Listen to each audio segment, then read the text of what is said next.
त्यांचं मंत्रीपद हे फक्त भोसरी जागेत गेलेलं नसून त्यांनी माझ्यावर केलेली चुकीची FIR आणि भोसरी जागा घोटाळा ह्या अशा दोन गोष्टींमुळे त्यांचं महसूल मंत्रीपद गेलं हे मी तुम्हाला आठवण करून देतो की माझ्यावरती खोटे गुन्हे दाखल झालेत. माझं नाव विनाकारण अमेडिया कंपनी, पार्थ पवार किंवा कोमल तेजवानी, शीतल तेजवानी आणि कोण आहेत अजून दिग्विजय सिंह पाटील यांना कधीही मी आयुष्यात बघितलेलं नाहीये, त्यांना भेटलेलो नाहीये. तर या प्रॉपर्टी कार्ड जेव्हा तयार असतं तेव्हा 7/12 बंद होतात हे आपल्याला सर्वांना जाणीव असेल. त्यामुळे 7/12 बंद झालेला आहे आणि प्रॉपर्टी कार्ड अस्तित्वात आहे. प्रॉपर्टी कार्डला आतापर्यंत महात्मा फुले कृषी विद्यापीठाच्या अधिकाऱ्यांनी आतापर्यंत कुठेही चॅलेंज केलेलं नाहीये.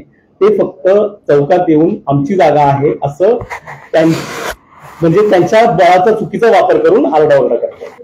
एवढंच मला सांगायचंय.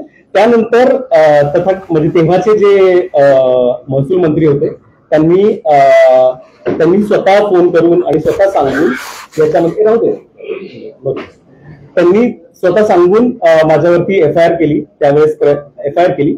त्या FIRच्या मध्ये हायकोर्टाची ऑर्डर आहे.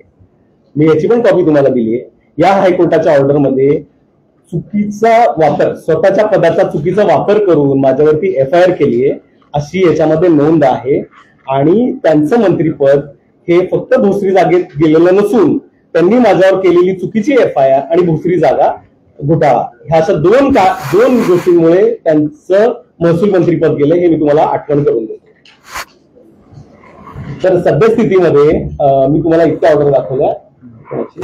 त्यानंतर विभागीय आयुक्तांनी महात्मा फुले कृषी विद्यापीठाने विभागीय आयुक्तांकडे चॅलेंज केलं होतं की हे या जागेचे वारस नाहीये, ही जागा आमची आहे आणि यांचं वारस म्हणून नाव नोंदवण्यात येऊ नये.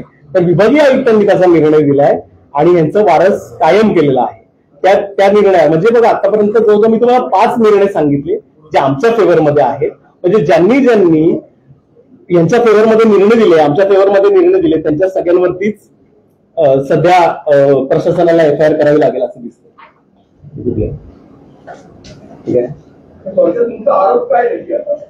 माझा आरोप असा आहे की माझ्यावरती खोटे गुन्हे दाखल झालेत.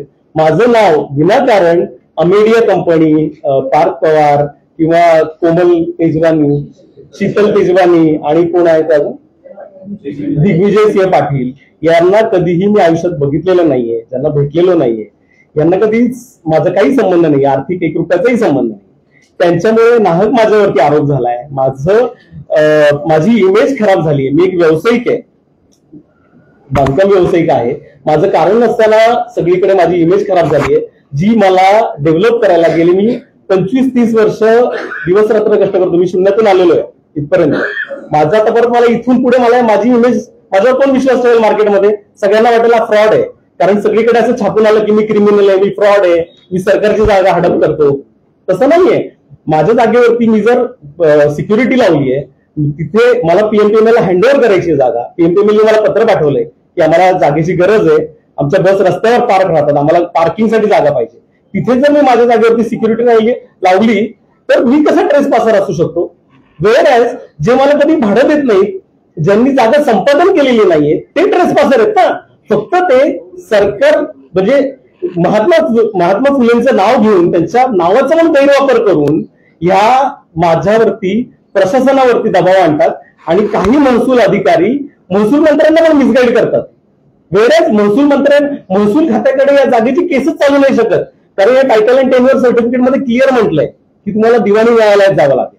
तर माझा आरोप शब्द तर थोडा जास्त होईल, पण माझ्यावरती अन्याय झालाय, माझी नाहक बदनामी झालेली आहे आणि खूप वेदनादायक आहे. म्हणजे माझ्यासाठी पण आणि विद्वांस फॅमिलीसाठी पण.